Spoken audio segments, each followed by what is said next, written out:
essa região aqui rural, ela é diferente, porque quando a gente fala em campo, a gente imagina aquelas plantações enormes, o povo tirando seu sustento dali do campo, das plantações. E essa região aqui de Almirante Tamandaré, ela é mais um extrativismo mineral mesmo, né, como vocês estão vendo. O forte é o calcário, é a firma de cal, tem forno de cal aqui do ladinho também.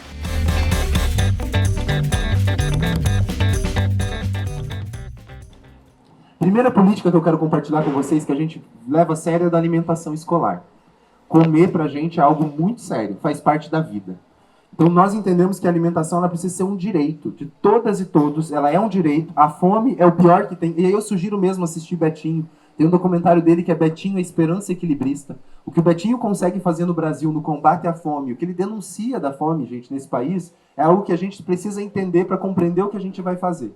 Deixar a criança com fome, a gente estudou muito no começo o impacto disso na aprendizagem, no desenvolvimento. Pensem as crianças do berçário não ter o alimento correto naquela etapa da vida. Isso é um crime para o desenvolvimento todo, para a vida toda. E se a gente quer mudar o final, a gente vai olhar para esse começo aqui. Então a alimentação, a gente entrou já voltando à alimentação escolar e priorizando alimentos produzidos no município com agricultura familiar. Para a gente isso também era a chave para mover a economia municipal e priorizar alimento vivo dentro da unidade, né? Chegar ao alimento mais vivo possível para as crianças. E a gente organizou o nosso tempo. Aqui em Almirante Tamandaré, 15 minutos do tempo é para a gente comer e os outros 15 é para brincar. Porque antes as crianças não comiam para brincar. Né? Não é isso que elas fazem, é 15 minutos, mal dá tempo. Então a gente tem escola hoje que é 45 minutos o processo de alimentação. O quê? 45 minutos? Mas é lindo. Vocês vão ver que as crianças, a gente tem self-service desde a saída do berçário, eles se servem. As crianças se servem em diferentes quantidades. Vocês viram o buffet térmico ali do lado. Né? A gente tem refeições salgadas na maior parte dos dias. Sexta-feira a gente reforça a alimentação, porque é o dia que a criançada vai comer. Dos 3, 4 anos entra a inserção de garfo e faca. A gente insere desde cedo essa discussão também de como a gente se serve, comer com a mão, comer com diferentes instrumentos também tem dentro da unidade educacional. E há 2 anos, quando a gente voltou da pandemia, cortou açúcar dentro da unidade, multiprocessado. E a gente quer avançar mais ainda nisso, né? A gente tem discutido outros cardápios. A alimentação é chave também pra gente. E, gente, tem uma mudança no processo de aprendizagem quando a alimentação volta a ganhar um lugar-chave. E não é só uma questão da profissional da alimentação. Quando eu, professor, planejo a minha aula, eu planejo o momento da alimentação. Então, de acordo com o dia com que vai ser servido o lanche do dia, o alimento do dia, se discute isso desde a sala de aula. Tem turma que fica 3 horas no lugar da alimentação, discutindo de onde veio, o que é, que estado é esse, como que a gente produz, a alimentação das diferentes religiosidades. A gente produz muita coisa nesse processo da alimentação. Ele é chave para a gente, porque comer é uma coisa que a gente movimenta todo mundo. E aí a gente tem uma discussão muito grande em Almirante Tamandaré sobre o dia de festa. Tamandaré, se você pegar o indicador da polícia de atendimento final de semana, 72%, 73% é por perturbação do sossego público. Sabe o vizinho que vai fazer festa e liga o som bem alto? Faz aquela festa. Ou o cara que bebeu demais na festa e sai. Escola era assim, a gente cuida da alimentação saudável o ano inteiro, mas no dia de festa surge aquela coisa do coitadinho, né? Tadinho, tem que dar para ele bolo, tem que dar açúcar, tem que trazer refri. A gente começou a falar, gente, o que a gente está ensinando essas crianças que no dia da comemoração, não tem alimentação saudável, não se cuida no dia de comemorar. Então até hoje nós temos uma forma de celebrações dos momentos com alimentação saudável. Do combate ao refri, do doce. Agora está chegando o Natal, a gente já vai ficando bravo, porque daí aparece aqueles carros que soltam doce na cidade. Ah, e se não for doce, né, a gente tem que entender de onde vem a cana-de-açúcar no Brasil, de onde insere o doce para a criança. Essa é uma discussão que a gente tem feito também na alimentação. Eu conto elas porque durante o dia nós vamos passar por uma situação da alimentação para a gente falar sobre isso. Mas a alimentação ela é chave. A gente vem em 2017 dizendo que a merendeira escolar é a profissional pedagógica da alimentação. Nós aprendemos a comer na cozinha da escola. Né? É um aprendizado de vida. Eu não ia deixar a alimentação de lado. A gente começa a discutir, então, o processo de ensino e aprendizagem. E a gente precisa, gente, acabar com a descontinuidade administrativa. O que a gente começou a discutir naquele movimento? Era quando a base estava vindo goela abaixo, a base nacional para os municípios, né? Um padrão para todo mundo. Os municípios ainda discutindo como é que a gente ia fazer essa coisa da base com os currículos próprios, né? Uma experiência brasileira que a gente está aqui vendo, como é que aquilo não ia virar uma coisa única. Então a gente entendeu que o currículo seria uma estratégia para a gente garantir continuidade daquilo que a gente estava fazendo. Então, antes um pouquinho da pandemia, a gente começa com esse movimento de chamar a sociedade para pensar alimentação, para chamar a proteção social e para a gente pensar a aprendizagem das crianças. Mas eu tenho que trazer a comunidade para dentro. Se eu estou falando para vocês que não pagou professor e não colocou merenda, imagina a manutenção dos prédios que a gente tinha na escola. Não tinha manutenção. Como a Elaine comentou, a gente dava aula e era a gente que lavava, trocava lâmpada, subia arrumar telhado. Tem foto das professoras, né, roçando escola. A gente aqui tem até um vereador que diz que tem que dar roçadeira pro professor, porque ele reclama demais, tem que roçar a escola. Já roçaram? Então, assim, a gente vai dar uma roçadeira de ouro até o final dessa gestão para ele. E a gente fazia esse movimento, então não tinha manutenção. E aí a gente assume uma rede com 55 prédios em 2017, destruídos. O nosso primeiro movimento foi começar os mutirões de manutenção dos espaços. Por quê? Eu não ia chamar a cidade para discutir concepção de aprendizagem. Muitos não tiveram oportunidade de estar na escola. Eu não ia fazer isso de começo, eu não ia mobilizar. Venha na escola falar sobre o direito à educação. Que direito à educação, meu filho? Eu estou discutindo aqui o transporte, o ônibus, a vida básica. Só que a gente começou a chamar as pessoas para ajudar a gente na manutenção da escola. O que você sabe fazer? Ah, eu sei pintar parede, então o senhor podia ajudar a gente no mutirão. O que você tem lá que você pode ajudar? Eu tenho o serrote, então Dona Maria vai trazer o serrote. E a gente começou um movimento de fazer mutirões nas unidades educacionais. E ele surge na primeira escola, que é a Escola Graziella. A Tati, não sei se vocês conhecem, já viram alguma coisa da Escola Graziella? Eu vou mandar depois o Instagram dessa escola. Essa escola foi assaltada durante 5 dias, 9 vezes, em janeiro. Trocou a gestão, começou um movimento de roubo das escolas, por causa da segurança. Lembram disso? Foram 9 vezes em 5 dias. Então roubaram o seio das escolas, a escola da comunidade lá da Maria Jandira. Depois a gente tem a honra hoje de ter uma liderança comunitária que nos ensina muito. A Dona Maria Jandira vai lembrar desse movimento. Embora mais ligada lá no IP, mas também está ali no Graziella, né, Maria Jandira? A escola foi 9 vezes em 5 dias. Então nós combinamos, para pensar essa situação, um mutirão com a comunidade. Ah, estão roubando a escola? Então vamos lá cuidar da escola todo mundo? E mobilizamos o bairro junto com a comunidade, fizemos uma reunião para fazer o primeiro mutirão já em janeiro de 2017. Já em janeiro de 2017. E a gente chamou a comunidade toda. A gente decidiu a cor que ia ter na escola, a gente decidiu um mutirão. Porque primeiro a gente veio com aquilo que a gente sabia fazer. Primeiro a gente precisava entrar na escola de volta. Até para discutir educação, precisava entrar nessa escola. E a gente entrou para mexer em coisa física, para mexer no jardim, para mexer na pintura, para mexer na estrutura. Isso é sábado. Passamos o sábado lá. Passou até a prefeita, te levou para pintar a parede, está começando a gestão, vem cá, pinta a parede com a gente. Todo mundo, secretaria toda, todo mundo foi fazer um mutirão da escola. Quarta-feira da semana seguinte, umas 7h pouco da manhã, a gestora da escola me liga chorando. Eu falei, e conseguimos ficar de sábado até quarta sem ninguém entrar na escola. Quarta cedo a diretora liga, chorando, a Dani liga, Xuziê, você não vai acreditar. O que eu pensei? Entrar na escola. Tem um saco de estopa aqui no meio da quadra, devolver todos os computadores. A gente ficou 2 semanas depois do mutirão, a comunidade devolvendo tudo que tinha sido roubado da escola. E essa foi a primeira escola que a gente colocou, Escola da Comunidade Jardim Graziella, porque a escola é nossa. Vocês estão roubando coisa que é nosso. E a gente não teve problema mais, gente, de arrombamento nessa escola. Na escola Alexandre Perucci tinham 3, sabe esses vitrôs de modelo de planta de escola, que é esses pequenininhos, sequenciados? Só tinham 3 inteiros, o resto era tudo quebrado. Depois do mutirão, hoje você vai na escola, a gente não tem nenhum vidro quebrado. O mutirão foi uma forma da comunidade entender que é nosso. E foi a porta de entrada para chamar a comunidade para a gente fazer outras coisas. Logo em seguida, a gente precisava discutir a violência contra as crianças do nosso município, né? A violência era algo gigantesco. E não adianta só a escola ser lugar de proteção. 6 horas da tarde, sexta-feira, a gente estava fechando o prédio. E aí passava sábado e domingo, tinha que ter um lugar seguro para essas crianças. Então precisava mobilizar a comunidade inteira. Em 2017 e 2018, a gente lançou uma estratégia que era os times da leitura. Então, a escola, 3 professoras da escola, ou 2, mobilizava mais 3, mais 2, montava um time e saía fazer ação de leitura pelo território. Isso era uma forma da gente mobilizar que a sociedade também lesse. Essa estratégia virou para a defesa depois.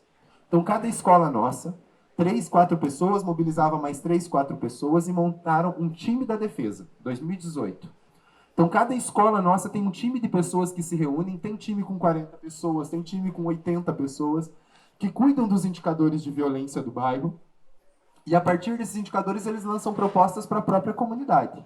Então teve uma comunidade que mapeou que as crianças brincavam muito, muito pouco. Dona Maria falou para a gente agora. Eu cresci solta aí pela cidade, agora as crianças não brincam mais. Esse time da defesa vai lá e fecha a rua. Então nós vamos brincar na rua. Tem time da defesa que fez formação com as famílias sobre vínculo familiar e parental, sobre negligência, sobre suicídio. E quem faz isso é a própria comunidade. Não é a prefeitura fazendo, são os times da defesa. Nós temos aqui muito time da defesa que está fazendo ação hoje, a gente nem sabe mais. O Betinho também dizia que política boa é aquela que a gente perde o controle. Né? Aquela que você nem sabe mais o que está virando, que está circulando por aí. Então o time da defesa foi uma estratégia para trazer a comunidade. Com isso a gente fortaleceu a PMF, fortaleceu o conselho escolar, E a gente conseguiu organizar iniciativas da sociedade civil para pensar a violência. Mais tarde o pessoal vai contar para vocês, quem for nas casas sementeiras principalmente, quando chega a pandemia e a gente vai deixar as crianças em casa, vocês imaginem a nossa preocupação. Porque a escola avança na denúncia de violência, avança no acolhimento das mulheres vítimas de violência, e a gente tem time da defesa, e aí vai voltar a pandemia, eu vou pedir para todas as crianças ficarem em casa e eu não vou ver essas crianças. Porque na escola ainda segunda-feira chego, aqui toda segunda-feira é começo, tanto que na Secretaria de Educação a gente não tem agenda nas primeiras horas de segunda, que é a hora que todo mundo chega para resolver a vida, para arrumar o BO do problema no final de semana. Segunda é um dia de acolher. Então a gente faz a escuta do movimento e agora a gente vai mandar as crianças para casa. E até o Ministério da Educação no governo Bolsonaro decidiu que a gente ia fazer com alimentação, ia demorar muito, e demorou muito para ter uma legislação sobre o PENAI. O governo praticamente largou as escolas para a gente decidir o que a gente ia fazer sobre alimentação. Em Almirante, em 2 dias, os times da defesa arrecadaram 600 cestas básicas. Em 2 dias. Nenhuma criança foi para casa sem comida. E cuidaram das crianças o período inteiro da pandemia. Quem cuidou com a alimentação, com a defesa, foi o time da defesa. Então a gente vem de uma estratégia que começa na mobilização física dos espaços, da mobilização para a leitura, da leitura para a defesa. E da defesa a gente tem até hoje à tarde, vocês vão conhecer, a Dona Jandira é uma das lideranças dos times da defesa, né, Dona Jandira? Já fizemos coisa nesse município com os times da defesa aí, depois ela vai poder contar para vocês. E a gente tem essa organização dos times da defesa como uma estratégia da comunidade e da família pensar com a gente essa situação. E por que a escola faz isso? Porque se não for o time da defesa, vai aparecer na sala de aula. Se eu garantir que o final de semana tenha gente atuando na defesa da criança e do adolescente, segunda-feira a professora vai começar o processo de ensino e aprendizagem dela, tranquilo, porque já encaminhou violência, se teve. Alguém também já está ajudando ela. Ela não está sozinha fazendo isso. Se a comunidade não for um lugar seguro, nós vamos ter mais tempo do processo de ensino e aprendizagem, que é pouco. A gente não tem integral para todo mundo. Então, muitas crianças estão ficando comigo 4 horas na escola. Com a professora, 4 horas na escola. Se a comunidade ajuda a cuidar, essas 4 horas podem ser melhor aproveitadas para outras experiências, para outros direitos. Não quer dizer que nós não vamos cuidar. Mas isso é a forma que a gente chamou os professores para mobilizar a comunidade. Por que o professor tem que mobilizar a comunidade para uma pauta que é da assistência? Porque isso aparece na minha sala de aula. E os professores veem esse movimento. Então, a própria professora vê algo, já avisa o time da defesa, já organiza a rede de proteção, já encaminha para o atendimento, e é uma rede cuidando do menino. Antes a gente ia embora para as férias e a gente dizia assim, nossa, eles estão tão bonitinhos e gordinhos, quando voltar, não quer dizer que ser gordinho está com saúde, tá? Mas quando voltar, vai voltar do jeito que a gente sabe. A gente já vai para as férias muito mais tranquilos, porque quem cuida das crianças no período de férias hoje são os times da defesa. Não é mais só a escola, então agora está mais leve o fardo da gente lidar com esse processo das violências e das violações. E tem mais gente olhando para essa escola, tem mais gente acessando essas escolas esse semestre. Então a gente teve a ideia de, a Camila Saltese, a gente podia ir nas casas, nos territórios, a secretaria ir nas casas, conversar com as pessoas, ouvir as famílias. O que você pensa? O que você acha que pode melhorar? O que não está bom? Nisso a gente teve uma grande ideia de circular nos territórios. Nós nos organizamos em territórios, eu não contei isso. Falei dos territórios, falei, não falei, né? Tem ali atrás um mapinha em algum lugar? Nós organizamos o município, na época, em 5 territórios, a princípio. Em 5 territórios. De acordo com a ocupação, de acordo com a característica, de acordo com a paróquia da igreja, não é brincadeira isso, de acordo com a paróquia da igreja, de acordo com a divisão da saúde, da assistência social, o transporte público. Nós fizemos o mapeamento do banco, onde as pessoas vão e pagam suas contas. Nós organizamos isso e isso criaram seus 5 territórios. Logo em seguida, as escolas do campo falaram, ei, bonitos, cadê a gente aí? A gente não é um território todo dividido, nós somos um território com características próprias. E aí veio o território 6, território do campo. Recentemente, um território chegou e falou assim, olha, muito legal nós sermos do território 5, mas nossas características são outras. Então nós somos 7 territórios, ganharam lá o título de território do Bonfim. E por que o território é importante? Porque em cada território a gente quer articular uma rede de direitos para todos. Então, em cada território nós lutamos para ter um equipamento de cultura, um equipamento de esporte, equipamento de saúde, uma biblioteca. A gente sonha de ter toda a nossa rede lá dentro. A gente tem um psicólogo e um assistente social por território. A gente ainda não conseguiu cumprir a lei em todas as escolas. Mas por território tem um assistente social e um psicólogo que faz o atendimento dessa rede integrada. Então, a gente se organiza em 7 territórios. As reuniões nossas de rede são todas por território. Avaliação com gestores, planejamento do ano é sempre em territórios. E aí a gente junta durante o mês, algumas vezes, todos os gestores para a gente pensar a realidade daquele território. Política de segurança é pensada de acordo com aquele território. A entrega da merenda é pensada naquele território. Nós tivemos um ano que a gente já conseguiu fazer o calendário escolar por território. Nossa meta é ter as temporalidades respeitadas de acordo com as urgências dos territórios, né? A gente ainda sonha com a nossa nutricionista os cardápios territorializados. Aqui tem que ter varanda no cardápio. Vocês entendem? A varanda tem que compor nos cardápios. Aparece, volta e meia aqui na escola, que seu Pedrinho vai fazer coleta pra gente, né, seu Pedrinho? Tá ensinando os meninos a colher varanda. Então tem porque a gente tá... Mas a nossa meta é que também seja por território, olhando, inclusive, o território como um lugar da gente se organizar para a vida. Então nós nos organizamos por território, e a ideia da secretaria seria sair fazendo uma mobilização pelos territórios. E nós começamos um movimento chamado Caravana da Educação. A Caravana da Educação é essa ideia da gente ir fazer esse movimento de lutar por direito, convencer as pessoas do que a gente estava construindo e melhorar o que a gente estava pensando, para saber se fazia sentido aquilo para a realidade. A caravana ela foi em todas as unidades educacionais, então ia uma equipe nessa unidade, e nós começávamos com 3 perguntas. Primeiro, como os trabalhadores. Por que você escolheu educação para trabalhar? Como você se vê hoje? E o que você pensa para o futuro da educação? E foram rodadas assim, com todos os trabalhadores contando por que escolheu. E aí a gente fazia reunião com todas as famílias. E aí no território a gente fez reunião com todas as lideranças religiosas do território. E aí a gente fazia reunião com todo o comércio local. E a gente fazia reunião com toda a rede de serviços. Fazia escuta com todas as crianças. E da escuta disso tudo a gente foi acumulando coisas. No meio do caminho da caravana, a gente falou, poxa, essa escuta é uma potência, isso aí tem que acontecer algo. Né? As pessoas estão dizendo o que elas esperam, o que tem que ser, o que tem que ensinar. Pensem, na primeira escola que a gente fez a escuta, uma professora falou assim, olha, a gente precisa falar de vínculo e de transição, gente. Vínculo é chave. Vínculo é chave. Eu sei que os currículos tradicionais discutem português, matemática, agora vínculo é algo que a gente tem que falar sobre vínculo. Né? A criança chega. Como que é acolher uma criança que no meio do ano o pai mudou de emprego, veio morar na capital, veio trabalhar na capital e veio morar no município? Na metropolitana as crianças mudam muito de lugar, não mudam? Outra coisa que eu quero destacar, e por último aqui, é que o mapeamento de Almirante, pelo trabalho que esse grupo, né, esse coletivo da Secretaria está fazendo, pois eles das escolas 20 e 30. Nas escolas 20 e 30, o que a Helena, né, que algumas semanas atrás estava conosco na ANE, naquele seminário dela, ela é uma das educadoras referências que nós usamos, ela esteve aqui com a equipe dela e ela passa a difundir isso. Então essa difusão que você faz também cria um reforço do trabalho deles aqui, que não é tão fácil para quem quiser destruir para frente, chegar e desmontar simplesmente porque não gostou do processo aqui. Ele começa a ficar referência e fica muito mais difícil que futuras administrações não vão parar com essa confusão aí. Porque não vão pensar que fez uma vez, está seguro. O processo da caminhada dos Sapiens, ele sempre é um processo cíclico. Se a gente se descuida um pouquinho só, volta tudo ao estágio anterior e às vezes até pior. Então, trabalhar na educação é a fórmula de nós continuarmos sempre.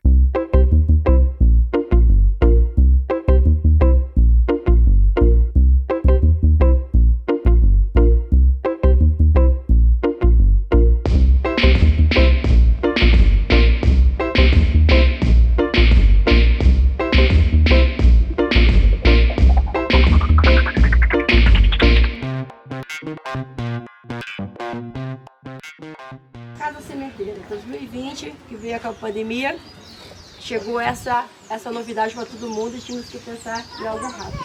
Como nós já tínhamos uma trajetória já de estar trabalhando com a sociedade já, e essa mobilização, se tornou muito mais fácil, porque ali nós já tínhamos os times da defesa já construídos, então já tem uma rede comunitária montada já. Nós tínhamos uma rede comunitária montada, que foi em 2019, que formou os times da defesa. A Jandira está aqui, participou desde lá. Já com essa proposta, realmente, já de fazer esse trabalho com as comunidades, de educar as comunidades, trabalhar com as comunidades, um olhar protetivo para as crianças. Né? Nós viemos num cenário de 2016, de muita violência contra a criança, é uma cidade que não olhava para as crianças, que não pensava as crianças, e precisavam trabalhar isso com as pessoas, sensibilizar as pessoas para isso, né? E trazer as crianças, a visibilidade para elas, esse processo todo. Então os times ele veio com esse intuito mesmo, de educar, né? Com a educação das comunidades. Para formar os times da defesa, como começou os times da defesa? Foi a gestora, a coordenadora, e tinha que encontrar mais 3 pessoas da comunidade, lideranças locais. E daí nós fizemos um encontro com todas as pessoas. O primeiro encontro já foram 250 pessoas já, nosso primeiro encontro já para isso.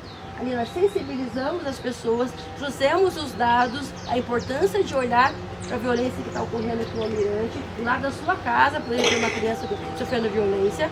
A partir de lá, esse grupo retornou para suas escolas, para suas unidades, seus bairros, e tinha que olhar para os seus indicadores dos seus locais, dos seus bairros, para poder entender esse contexto e planejar uma ação. Que é um prazer receber cada um de vocês aqui no nosso município. Para a gente é um orgulho, é uma honra ter vocês aqui, conhecer um pouquinho desse trabalho.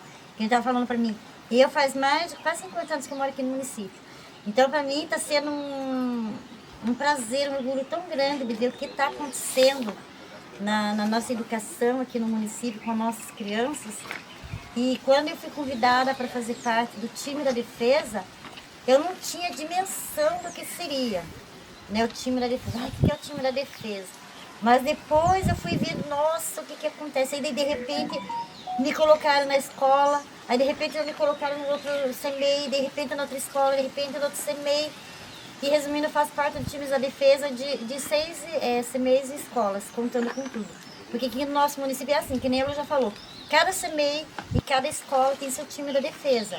Cada time da defesa tem seu nome, né? Tem lá a Liga, Somos Forte, enfim, tem vários nomes, né? E somos divididos em território. Mas o mais bacana de tudo isso é quando a gente faz esse trabalho de... Quando a Lu fala, vamos fazer um evento, vamos fazer alguma coisa, né? E no nosso território 5 teve vários. Eu vou falar pelo meu território ali, que é o 5. Um exemplo é a Escola Municipal IP, fizemos a Caminhada da Paz. Os alunos fizeram lá vários cartazes, né? Pedindo paz, não a violência, sabe? Mostrando para a comunidade a importância de você ter paz, de você trazer tranquilidade, principalmente para nossas crianças e adolescentes. E nós saímos nas avenidas principais com esses cartazes e as crianças maiores do 4º e 5º ano entregando para as pessoas um papelzinho falando sobre a paz, sobre a união, sobre isso, fazer parte do time da defesa. Vem fazer parte, vem cuidar de nós, sabe? A gente foi feito isso.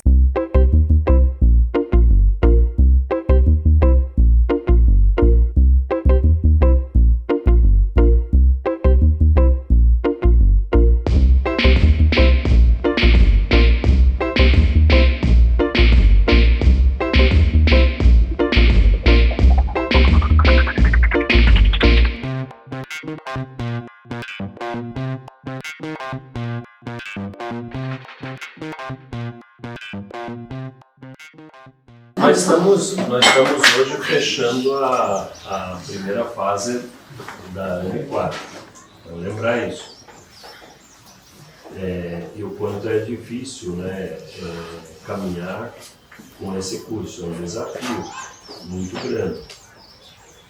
Hoje nós tínhamos que estar em 80 alunos aqui. Mas como nós fazemos ele à distância, então também na semana que vem, no sábado, das 2 às 5 da tarde, nós vamos juntar a vivência da semana passada com a vivência desta semana para os que estão distantes, né? Que estão a mais de 400 quilômetros ou por algum impedimento não puderam estar aqui, né? Nós vamos tentar reproduzir da forma mais provocativa possível e mais didática possível a vivência da semana passada como é a vivência dessa semana. Então nós vamos precisar do relato dos grupos, que era para fazer na programação aqui, né? Os 4 grupos que saíram, que quem é da ANE, tinha gente nos 4 grupos, nos ajude e todos podem entrar sábado das 2 às 6 nessa situação, né? As programações, às vezes, elas são um pouco tendo que se arranjar com o caminhão andando, né? Com o carro andando. Quarta-feira nós íamos aqui, eu, a Susan e a Samira, né? Nós 3, fizemos uma reunião na prefeitura, com a equipe da prefeitura, né? E tentamos, né? O Jucinho fez uma proposta, tentamos chegar o mais próximo possível do que seria uma vivência de um dia em Almirante, nesta condição. Então vocês não imaginam o que ficou fora.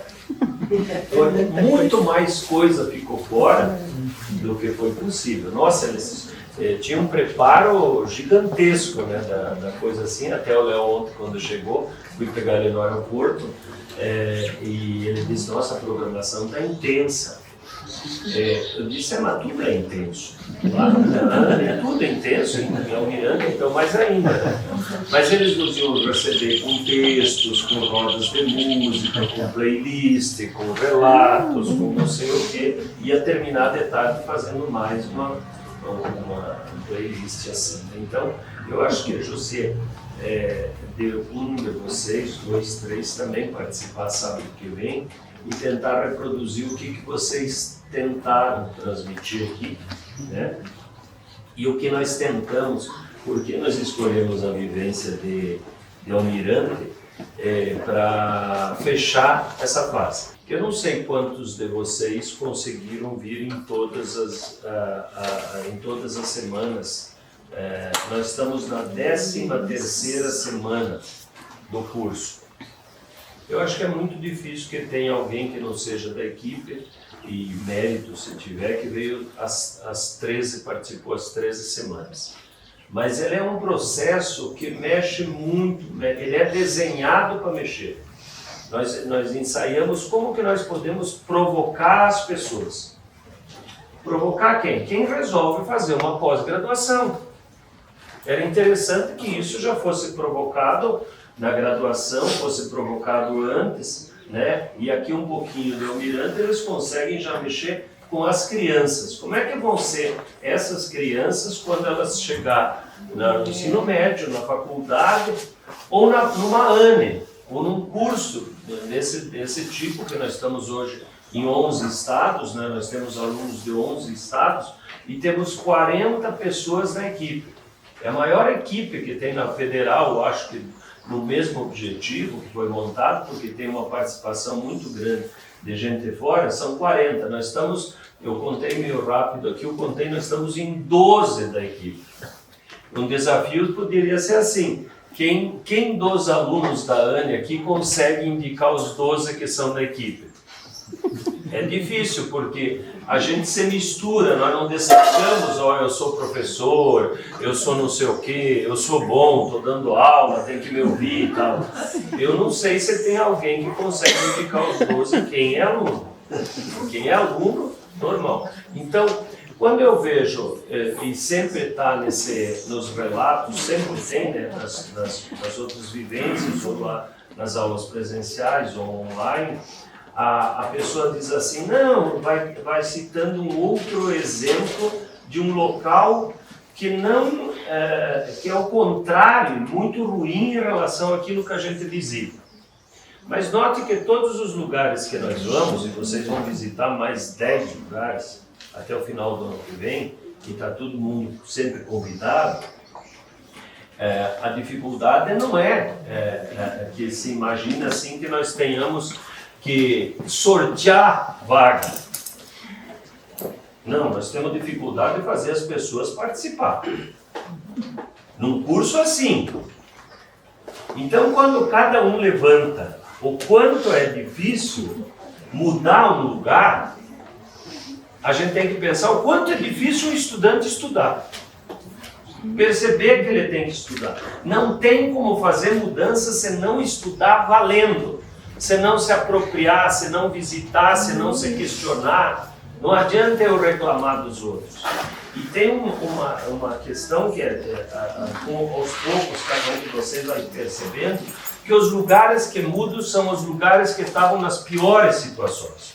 Você não muda lugar mais ou menos.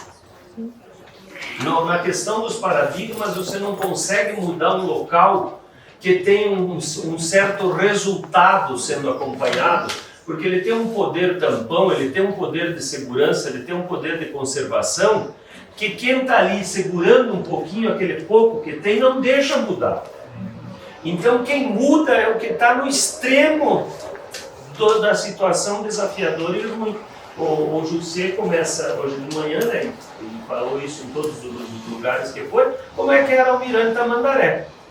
Tá bom, mas você pegar alguém de Almirante Tamandaré que entrou numa nave, ou tá dormindo, ou tá sonâmbulo, ou tá não sei o quê, e disser que isto que vocês viveram hoje, para essa pessoa, é Almirante Tamandaré, o cara vai dizer, não, você não está falando do mesmo Almirante Tamandaré que eu conheço. Isso é em todo lugar. Por que muda? Muda quando você passa a acreditar.